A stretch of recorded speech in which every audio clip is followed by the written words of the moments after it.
یہ سچی توبہ کا طریقہ کیا ہے؟ زندگی میں کبھی بھی کوتاہی ہو جائے، گناہ ہو جائے، معصیت کا ارتکاب ہو جائے، بھول ہو جائے، ایک مسلمان کو چاہیے کہ وہ اچھا سا وضو کر لے۔ وضو کرنے کے بعد دل لگا کر 2 رکعتیں ادا کرے، لا يحدث فیہما نفسہ، قلب و قالب اللہ ذو الجلال کی طرف متوجہ کر کے کوئی سوچ اس میں نہ اور پیدا کرے، صرف اللہ ذو الجلال کی طرف توجہ ہو۔ سلام پھیرنے کے بعد قبلہ رخ ہو کر اپنے ہاتھوں کو اٹھا کر شرمندہ ہو کر اللہ ذو الجلال سے اپنے گناہوں کی معافی طلب کرے۔ رسول اکرم صلی اللہ علیہ وسلم نے اس لیے فرمایا تھا کہ توبہ اصل میں ہے یہ الندم، کہ انسان کو شرمندگی ہو کہ میں نے یہ کیا کیا۔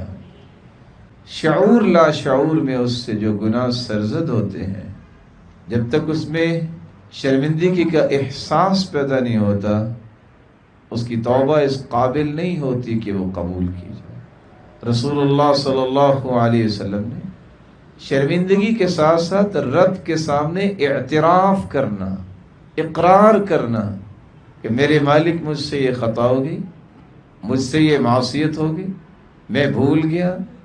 ان العبد اذا اعترف ثم تاب تاب اللہ علیہ، رسول اللہ صلی اللہ علیہ وسلم کا فرمان ہے، بندہ جب اعتراف کرتا ہے، اقرار کرتا ہے کہ مجھ سے کمی اور کوتاہی ہوگی ہے، تو اللہ ذو الجلال اس اعتراف پر ہی اسے معاف کر دیتا ہے۔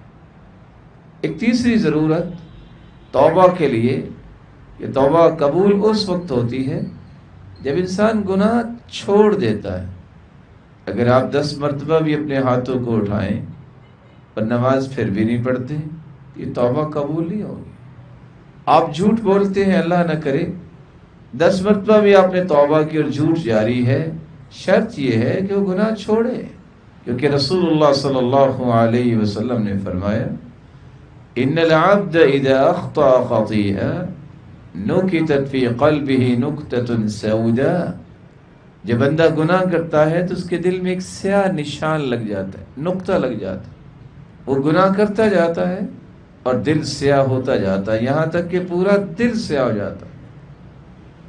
لیکن اگر وہ فإن هو نزع واستغفر وتاب صقل قلبه، اگر وہ گناہ کو چھوڑ دے، توبہ کر لے، استغفار کرے، تو اللہ ذو الجلال اس کے دل کو بھی دوبارہ سفید کر دیتے ہیں اور اس کے گناہوں کو بھی معاف کر دیتے ہیں۔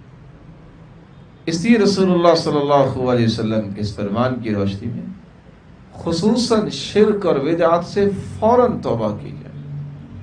شرک کی تو معافی نہیں ہے اگر انسان اس حالت میں فوت ہو جائے، اور بدعت جس کو معمولی سمجھا جاتا ہے، بدعت کا مطلب یہ ہے کہ وہ کام جو اللہ کے رسول نے نہیں کیا، جس کا حکم نہیں دیا، جو صحابہ کرام نے عمل نہیں کیا، وہ عمل کرنا شروع کر دے اور کہے کہ بہت اچھا عمل ہے۔ کوئی بھی اچھائی ایسی نہیں جس کے بارے میں اللہ کے رسول نے آگاہ نہ کیا ہو۔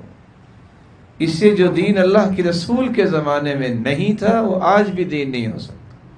رسول اللہ صلی اللہ علیہ وسلم نے فرمایا ان اللہ احتجر التوبہ عن کل صاحب بدعہ، بدعتی انسان کی توبہ قبول نہیں ہوتی حتی یدعها، جب تک وہ اس بدعت کو چھوڑ نہیں دیتا۔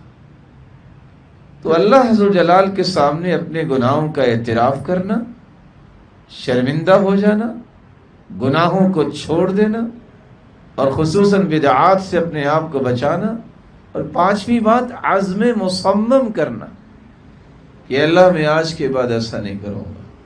جب انسان یہ عزم کر لیتا ہے تو اللہ ذو الجلال کو یہ عزم بہت پسند ہے۔ اور 6ٹھی بات رد الحقوق الی مظالمها، کسی کے ساتھ زیادتی کی ہے، کسی کا پیسہ ہے، واپس لوٹانا پڑے گا۔ وہ دنیا میں نہیں رہا، اس کی طرف سے صدقہ کر دیا جائے۔ کسی کے ساتھ زیادتی کی ہے، اسے معذرت کرنا پڑے گی۔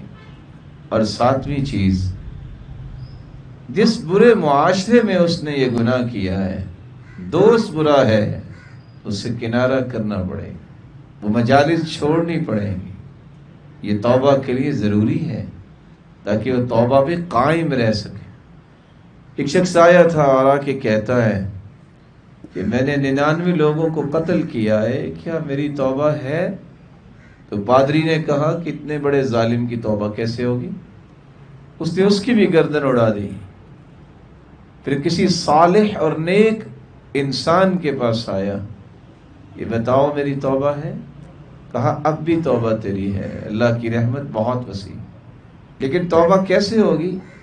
اتقرية كذا وكذا فإنهم يعبدون اللہ، اس بستی کو چھوڑو، فلاں جگہ چلے جاؤ جہاں خالص اللہ ذو الجلال کی عبادت کرنے والے رہتے۔ وہ جو ہی گھر سے نکلا فأدركه الموت، موت آ گئی۔ اللہ کے نورانی فرشتے آ گئے، کچھ فرشتے کہیں کہ یہ جنت میں جائے گا کیونکہ اس نے توبہ کر لی، دوسرے فرشتے کہنے لگے کہ اس نے عمل تو کیا کوئی نہیں۔ فاختصمت الملائکہ، فرشتوں کی آپس میں تو تکرار ہوئی۔ اللہ نے ایک اور فرشتہ بھیجا، صحیح الجامع کی روایت ہے، جس نے آگے کہا قیسوا بینہما، پیمائش کرو، اس کا جسد خاکی نیک لوگوں کے قریب ہے یا بد لوگوں کے قریب ہے؟ پیمائش کی گئی، فوجداه الى هذه اقرب بشبر، تو اس انسان کا جسد خاکی ایک بالشت نیک لوگوں کے قریب تھا۔ فیصلہ کر دیا گیا کہ یہ شخص جو کہ نیک لوگوں کے قریب ہے اسے جنت بھجوا دیا گیا۔ تو آپ نیک ماحول، نیک معاشرے کو اختیار کیجئے اور موت کی غرغراہٹ سے پہلے پہلے توبہ کیجئے۔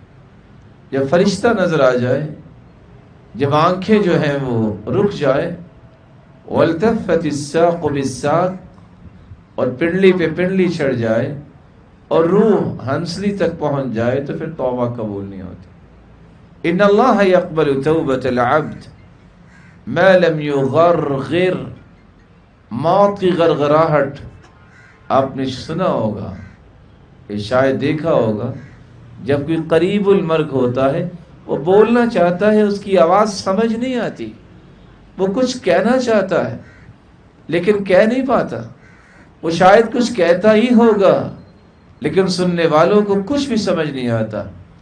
اس کو کہتے ہیں حالت نزع، کہ موت اس پہ اب وارد ہو گئی ہے۔ اس وقت اگر کوئی توبہ کرتا ہے تو پھر توبہ قبول نہیں ہوتی۔ موت سے پہلے پہلے توبہ کا دروازہ کھلا ہے۔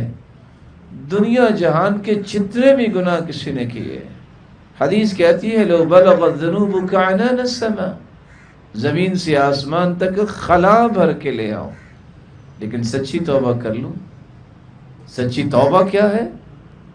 اقرار کرو مجھ سے گناہ ہو، شرمندہ ہو جاؤ، گناہ کو یکسر چھوڑ دو، عزم مصمم کرو کہ میں آئندہ نہیں کروں گا، کسی کے حق حقوق مارے ہیں تو واپس کر دو، اور اللہ کی رضا کے لیے ہاتھ اٹھا کے دعا کرو رب اغفر لی، رب اغفر لی۔ تو اللہ ذو الجلال صرف گناہ ہی معاف نہیں کرتے بلکہ گناہوں کو نیکیوں میں تبدیل فرما دیتے۔